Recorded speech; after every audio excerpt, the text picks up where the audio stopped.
This is episode 24. In episode 23, we had covered till verse 35 of chapter 3, and today we will cover verses 36 to 43. These are the last set of verses in chapter 3. Chapter 3 is about Karma Yoga, and after completing these verses, we will be done with chapter 3. So let's start with the literal translation first, and then we will talk about some interesting things. Starting with verse 36, which is Arjun Uvach, Ath Kain Prayukto Ayam Papam Charati Purusha Anichan Api Varshane Baladiv Niyojita.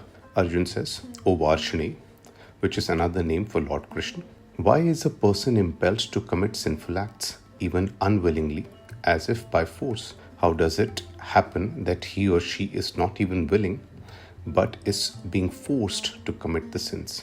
This is verse 36. Verse 37 is Shri Bhagwan Uvach, Kam Esha Krodh Ev Rajogun Samudbhava Mahashno Mahapapma Vidheyanam I Varinam.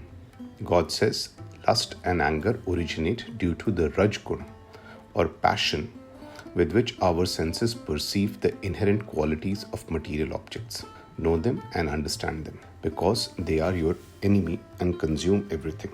So, God says lust and anger are big drivers that incite you to sin, and hence they are your enemy.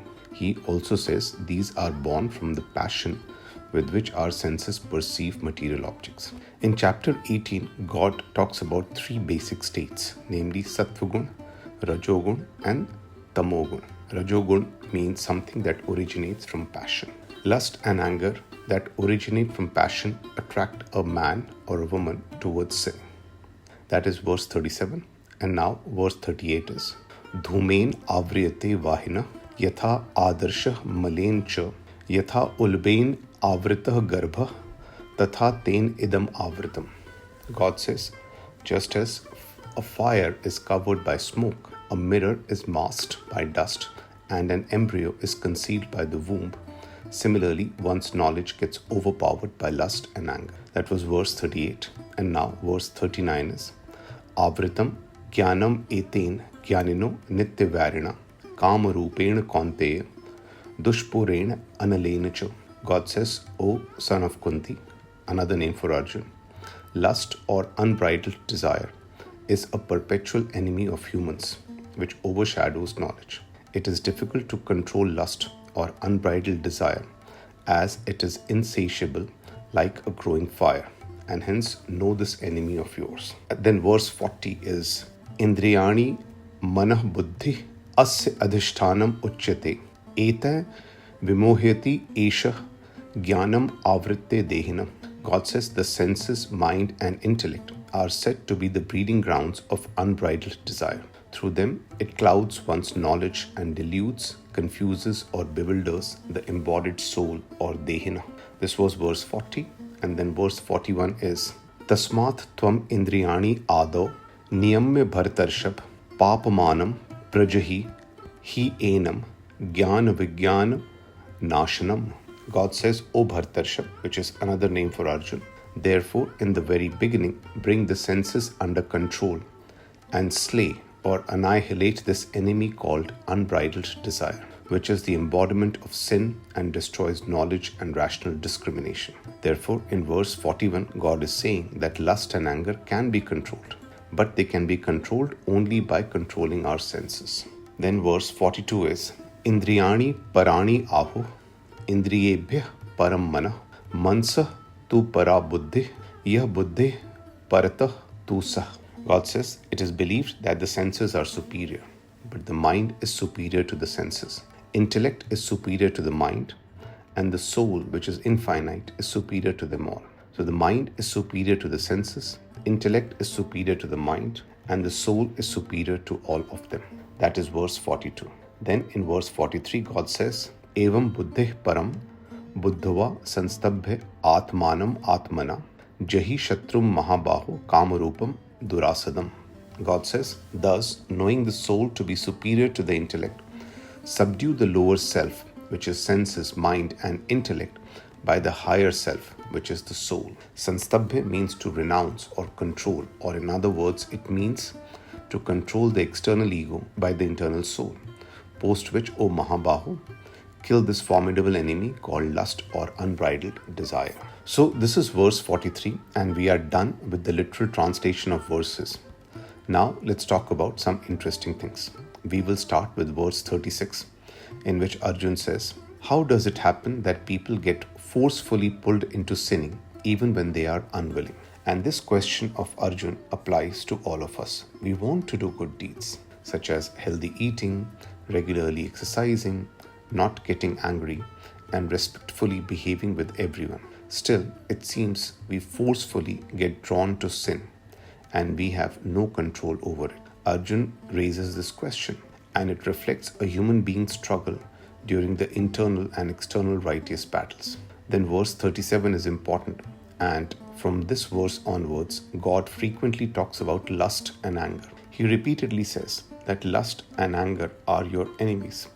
You should understand them, as they overshadow one's intellect and force one to commit sin. What is lust and anger? In chapter, we talked about lust, which is nothing but unbridled desire, which is Duryodhana. And we talked about anger, which is derived from ego, which is Bhishma. So Duryodhana is very powerful when he is with Bhishma. And without killing Bhishma, it is not possible to slay Duryodhana. This is an important simile. God says in verse 43 that the very first thing to do is to control your ego through your soul. Atmanam Atmana Sanstabhya Atmanam. So slay your ego or control your ego using your soul. In other words, kill Bhishma with the help of Krishna, and only then you will be able to gain victory over unbridled desire, which is Duryodhana. This is what God says in these verses. No one can kill Duryodhana till the time Bhishma is with him. These similes are important, and they also explain why God talks about controlling senses and ego, and only by doing so you will be able to kill lust and not be forced into sin. Another important thing to note is that Duryodhana and Bhishma cannot be appeased. Even if you give them all the worlds and all the planets and everything else, they cannot be appeased. You have to fight them. That is important, as that's what the internal and external righteous battle is. The key is that to kill Duryodhana, you must kill Bhishma first. Then verse 42 is a bit confusing. Let me read it again. Indriyani parani aho, indriyebhyah param manah, mansah tu para buddhi, yah buddhi paratah tu sah. It means that senses are superior, but the mind is superior to the senses, and the soul, which is infinite, is superior to all of them. Paramahansa Yogananda gives an analogy of this verse by comparing it with a chariot. The human body is the physical chariot, and senses are the horses. Hence, senses are superior to the body, since horses control the movement of the chariot. But a charioteer is more important than the horse, which in his analogy means mind. So mind is superior to the senses. Now reins are more important than the charioteer, and hence he says reins are akin to intellect, which means intellect or rational discrimination is superior to the mind. Finally, he says a well-chosen path or the right destination is the soul or spirit, and hence it is superior to the rein. That is, the soul is superior to the intellect. That is the way to interpret and understand verse 3.42. We have now reached the end of chapter 3. Chapter 2 was Sankhya Yoga. Chapter 3 was Karma Yoga. Before we conclude this chapter, I think it is important to recap the key takeaways from this chapter. In my view, there are 9 important learnings or takeaways from this chapter. Let me list all of these. To summarize, I will repeat those. The first one is that there are 3 paths to God: Karma Yoga, or the path of right action; Dhyana Yoga, path of meditation; and Jnana Yoga, path of knowledge. God talks about the path of right action and knowledge in chapter 3, but the path of meditation is covered in chapter 13. That is the first learning or the first key takeaway. The second learning is always be in action. Karma or action is better than akarma or inaction. Also, you should not confuse inaction with actionlessness. The stage of actionlessness comes from perfection, when you have attained expertise akin to external peace. That's not inaction. Action is better than inaction. And when you reach the stage of excellence while performing your duties, Then you attain the stage of actionlessness. That is the second learning. The third learning is that God says, I am always in action, even though it's not required of me. And if I don't do this action, this world will be destroyed. If I am performing action all the time, you must do so too. The fourth learning is that you should start with small objectives or devas and achieve them first. These devas or small objectives are steps in our journey to realizing God or eternal happiness, as you can't reach that in one single step. You ought to take many small steps towards this goal, such as doing action for small objectives with yoga, performing yajna or sacrificing the attachment of your senses to the fruits of action. These are important steps you need to take, and you can't afford to stop midway, because if you do that, your achievement will be limited and you won't be able to attain eternal peace. This is learning number 4. Then learning number 5 is that outcomes happen due to the inherent qualities of material objects and their interaction with each other as perceived by our senses. Hence, do not consider yourself to be the cause of outcomes or fruits of action. This was also covered in chapter 2. And here he explains how it is linked to the inherent qualities of material objects and their interactions with each other. This is learning number 5. The sixth learning is to engage in your righteous battle which is staring you in the face and not in that of others. It is better to die in your battle instead of someone else's. Engage in your rightful action, not in that of others. This was the sixth learning. Learning number 7 is to perform action with yoga. We have repeatedly said that yoga means doing any action with perseverance, with principles and rational discrimination. So perform action with yoga. Do not get attached to the fruits of the action and control or sacrifice your senses while performing this action, which is yajna. So this is learning number 7. Learning number 8 is that the attachment to the fruits of action is caused by lust and anger. That is Duryodhan and Bhishma. Lust is unbridled desire and anger is derived from ego. This attachment to the fruits that leads you to sin emanates from unbridled desire and ego, that is from Duryodhan and Bhishma. And you have to kill Bhishma first, that is kill ego with the help of the soul, which is Lord Krishna. Atmanam Atmana Sanstabhya. So kill Bhishma with Krishna's help before you can kill Duryodhan. Practicing restraint won't help. Control the intellect with the help of the soul. Kill lust, and only then will you be able to avoid sinning and attain eternal peace.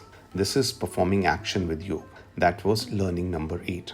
The 9th learning, which God repeatedly says, is that do not try to exhort or bewilder an ignorant person. Don't explain facts to him or her, and don't try to explain words of wisdom to them. Show them the right path by performing the right action. Perform, do the right action, and fight your righteous battle by controlling your senses and without thinking of yourself as the cause.